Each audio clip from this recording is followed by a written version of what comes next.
Hi, everyone. Thank you for joining us today. My name is Chris Hayden. I'm from Fierce, and I will be your host today. Today, we're joined by Dr. Faisal Mahmood. He's the Chief Medical Officer at Medicus Pharma, and he's also the co-chair of Antef Limited. So, Dr. Mahmood, I would love it if you could just take a moment and introduce yourself to the audience. No, thank you very much, Chris. It's a pleasure to be here. And as you mentioned, I'm the Chief Medical Officer at Medicus. I've been here for a year. It's a Great. Philadelphia-based biotech company advancing a couple of novel assets, one of which is Tevrelix, which we'll be talking about today.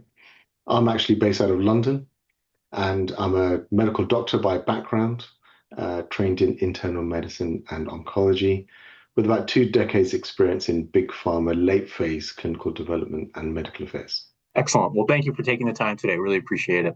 Thank you. All right, let's dive into the questions here. And Doctor, I'd be curious to hear, why is there a pressing need for next generation GnRH antagonists like Tevrelix in prostate cancer and urology? Thanks for that, Chris. I suppose from our perspective that despite decades of progress in this space, there are still major limitations with current hormone therapies for GnRH antagonists. So GnRH agonists really cause a testosterone surge, which can worsen symptoms or actually increase cardiovascular risk, especially in men with existing comorbidities.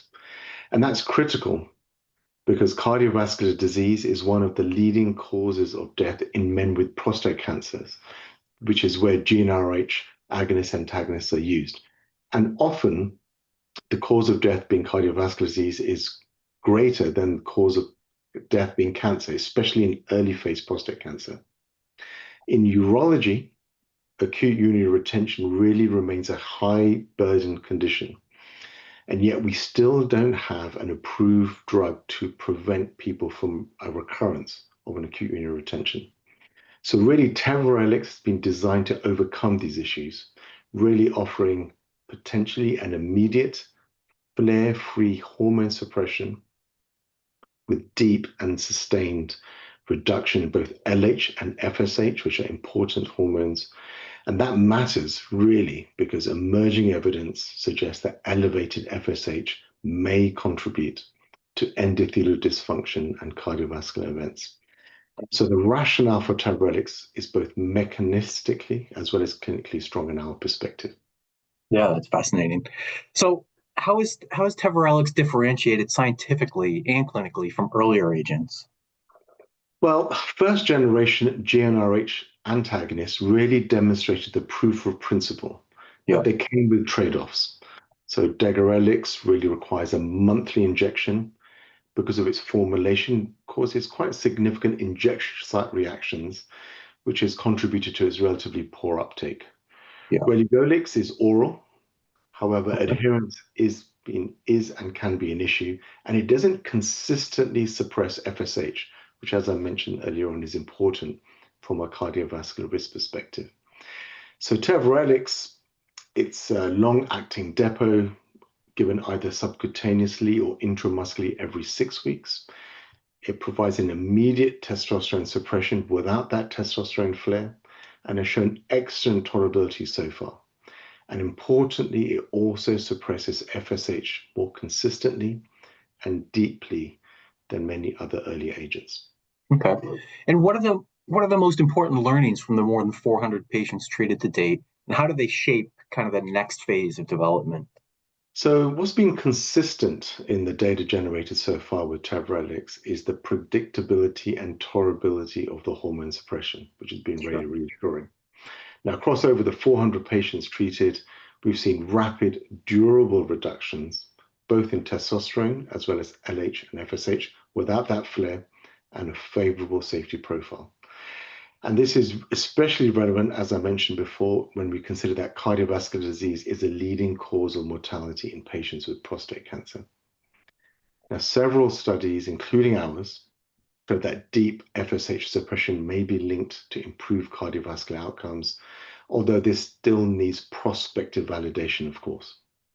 In urology, we've seen meaningful prostate volume reduction and symptom relief, often within just a few weeks, which is absolutely critical if you want to prevent patients who've got an acute urinary retention as a consequence of BPH not to have a recurrence. Yeah. So these learnings really have shaped our next steps. So we're advancing two phase 2b/2 studies, which we may talk about a bit later, one in high cardiovascular risk prostate cancer and one in recurrent acute urinary retention using adaptive lean trial designs that reflect already what we've learned with those 400 patients. Excellent, excellent. Now, I like this question. I think this is an interesting question. So beyond men's health, where could Teverellix fit into women's health, and how might AI genomics kind of support that journey? We think Teverellix has promising potential in women's health. We already have some data in female healthy volunteers, and we think it's particularly relevant for conditions like endometriosis or uterine fibroids, where hormone suppression is currently the cornerstone of treatment. Right. But today's options really have some important, difficult trade-offs, particularly around bone loss and other vasomotor symptoms, and the need for hormone add-back therapy. We think Teverellix may offer a differentiating mechanisms that allows for more tailored and milder suppression, opening up new possibilities.